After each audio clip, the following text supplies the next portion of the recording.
Hey guys, একটা simple আর নিরামিষ chowmein recipe নিয়ে এসেছি তোমাদের জন্য। প্রথমে নিয়ে নিয়েছিলাম 1 থেকে 1.5 চামচের মতো সর্ষের তেল, সেখানে কাঁচা বাদামগুলো দিয়ে ভেজে নিয়েছিলাম। দুটো আলু একদম কুচো করে কেটে নিয়েছিলাম। দেখবে আলু ভাজাটা দিলে একটু বেশি ভালো লাগে চাউমিনটা, তখন যেহেতু নিরামিষ। আলুটা ভাজার সময় দিয়ে দিয়েছিলাম 1/2 চামচের মতো লবণ আর একটুখানি হলুদ।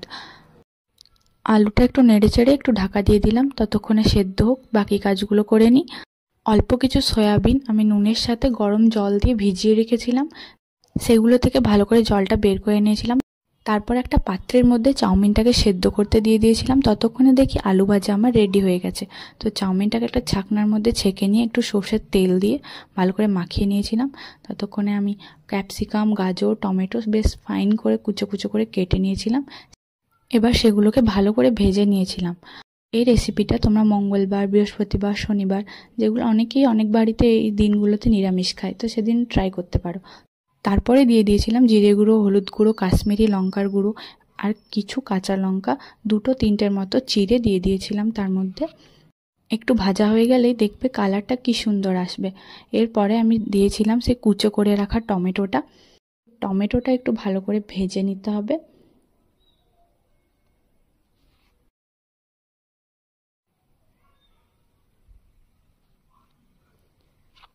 দেখতে পাচ্ছ ভাজা হয়ে গেছে। আমি এবার চাউমিনটা দিয়ে দিচ্ছি। এবার চাউমিনটাকে ভালো করে মিশিয়ে নিতে হবে এর মধ্যে। প্রথমে আমি খুন্তি দিয়েই ট্রাই করছিলাম, কিন্তু খুন্তি দিয়ে দেখছি না, চাউমিনগুলো কেটে কেটে যাচ্ছে। তো খুন্তি দিয়ে দেখলাম যে করা যাবে না। তারপরেই আমি দিয়ে দিলাম 2 চামচের মতো সয়া সস আর 2 চামচের মতো টমেটো কেচাপ।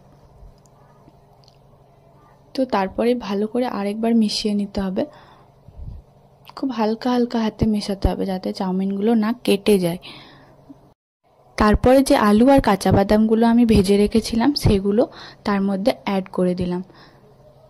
তো দেখতে পাচ্ছ এগুলোকে সব ভালো করে মিশিয়ে নিতে হবে। আর তারপরে আমি দিয়ে দিয়েছিলাম 2 প্যাকেটের মতো গ্রিন চিলি সস, ছোট ছোট পাউচ যেগুলো হয় সেগুলো। এবার গ্যাসের ফ্লেমটা একটু বাড়িয়ে দিয়ে একটু নাড়াচাড়া করে নামিয়ে দিলেই আমাদের নিরামিষ চাউমিন রেডি। আর খেতেও খুব দারুণ হয়েছিল। তো রেসিপিটা তোমরা একবার নিশ্চয়ই ট্রাই করতে পারো। আর রেসিপিটা যদি ভালো লাগে তাহলে আমার চ্যানেলটাকে প্লিজ লাইক অ্যান্ড সাবস্ক্রাইব করে নিও। So bye bye.